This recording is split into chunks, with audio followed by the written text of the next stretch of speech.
people are wicked because people are wicked. That's it.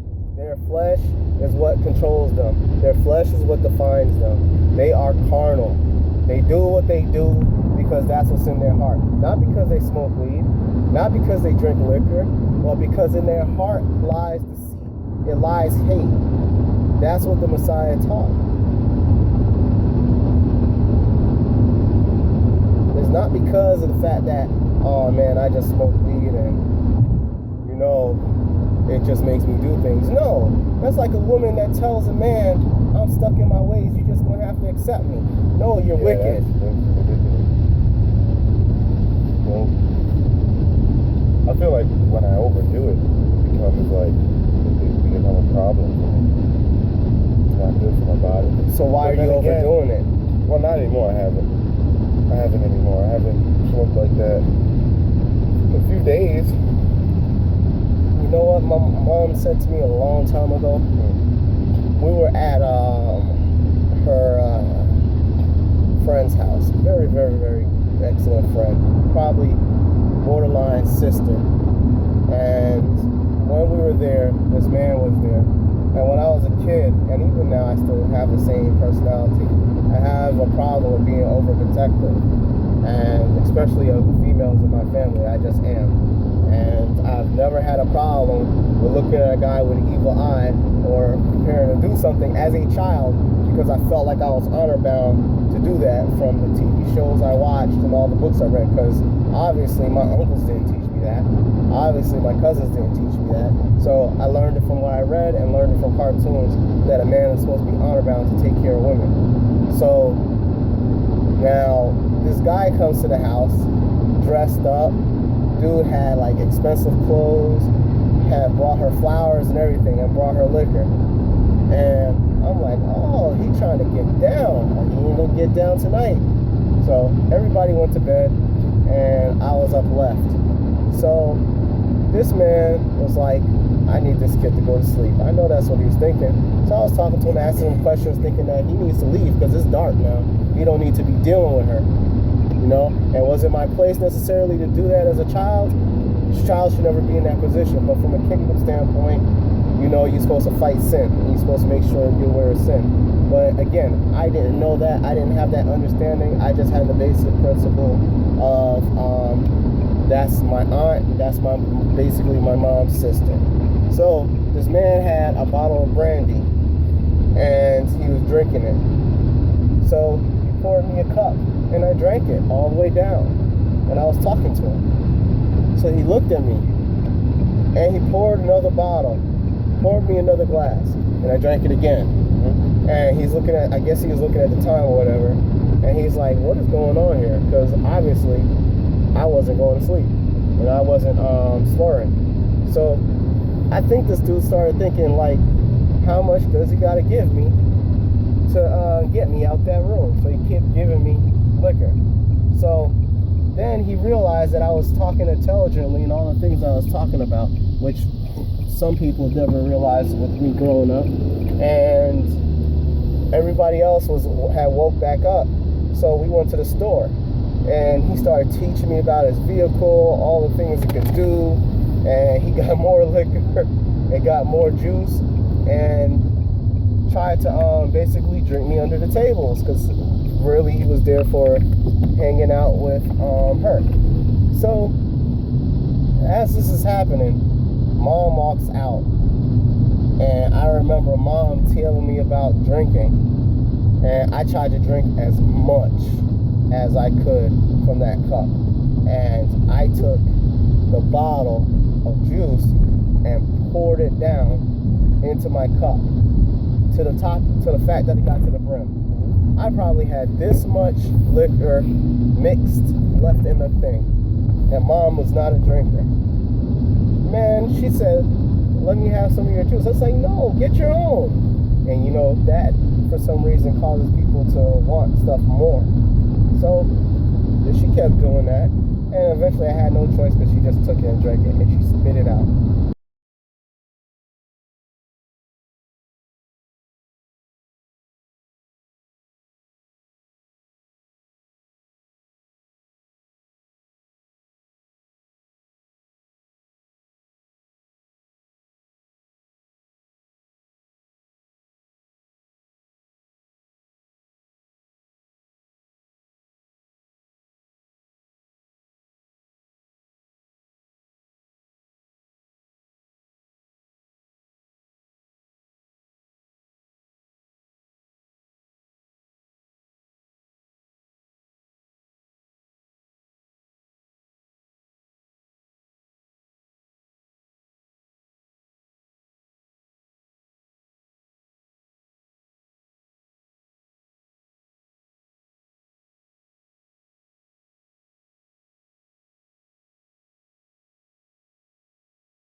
Why do you do the things that you do that are wrong?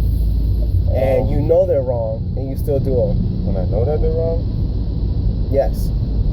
When a person tells you not to do something, and you go and do it, why do you do it? To see what the outcome will be. Why would you see what the outcome would be?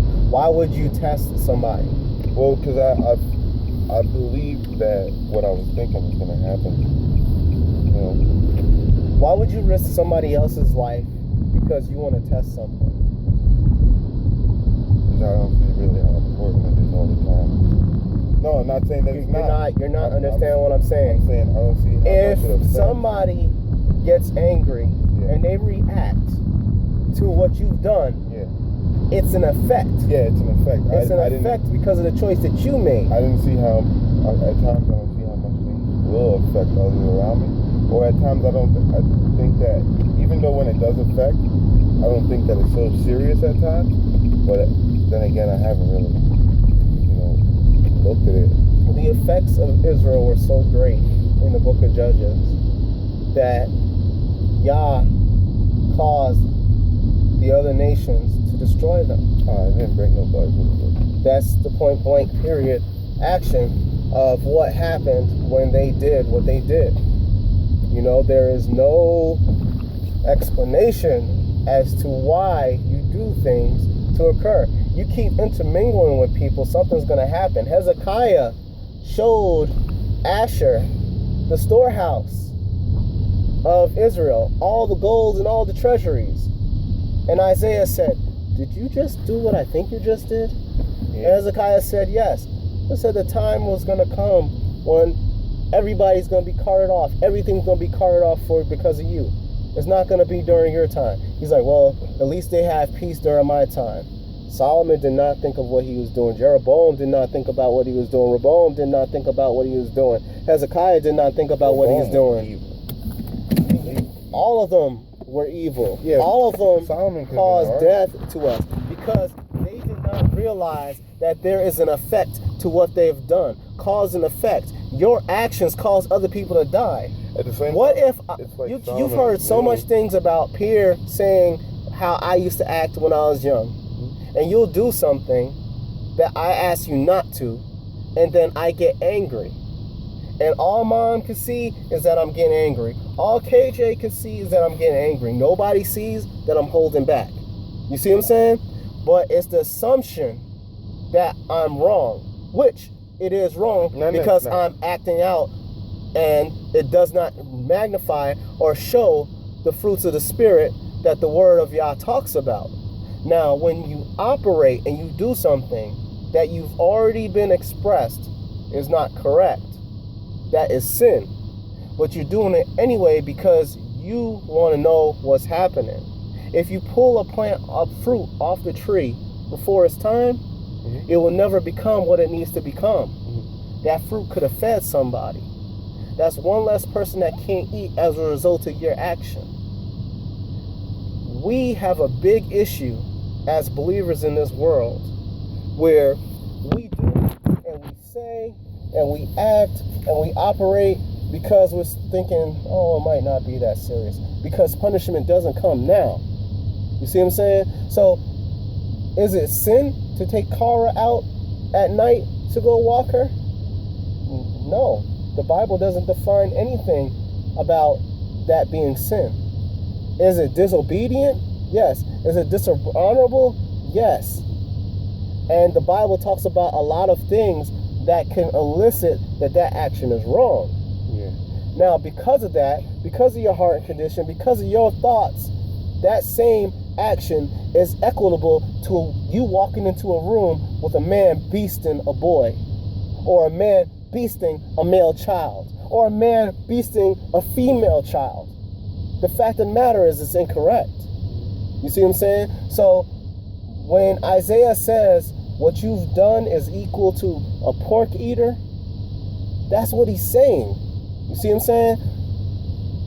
When Yah tells Cain, Genesis chapter 4 verse 7, sin is at the doorstep and you must master it, that is what he's saying. You need to deal with what's in you.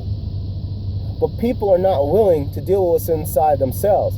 KJ will keep to himself. People KJ will do don't know how what to find what's inside themselves. people don't want to find what's inside They're themselves. so far gone. You know what I'm saying? It's one thing like when people commit suicide and everything like that, and people call them a quitter and make all these comments and things like that, not knowing what that person goes through. It's another thing for a man to commit suicide on a daily basis by his actions and his thought processes and how he handles situations, how he treats others, what he eats, why he eats. You know what I'm saying? A literal direct sin is not the same thing as